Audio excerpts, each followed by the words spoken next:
Assalamualaikum. Hello everyone. I am Hima. Welcome to our 3 minutes English speaking class. Today our lesson about 800 words for every life. So let's get started. আমাদের 3 মিনিটের ইংরেজি কথোপকথন ক্লাসে স্বাগতম। আজকে আমাদের অধ্যায় হচ্ছে প্রতিদিনের ব্যবহৃত 68 শব্দ। চলুন শুরু করি। Number 1 advice. অ্যাডভাইস অর্থ উপদেশ। যেমন he gave me some good advice. He gave me some good advice.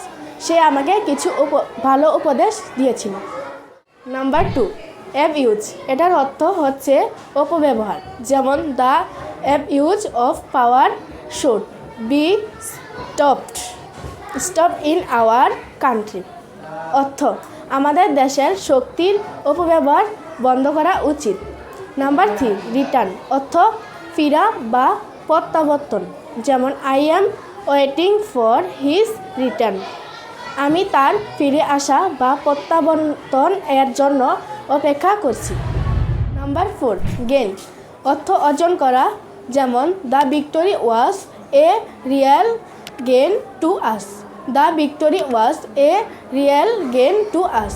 বিজয় আমাদের জন্য সত্যিকারের অর্জন ছিল। আজ এ পর্যন্তই। আমাদের ভিডিও ভালো লেগে থাকলে লাইক কমেন্ট শেয়ার করবেন।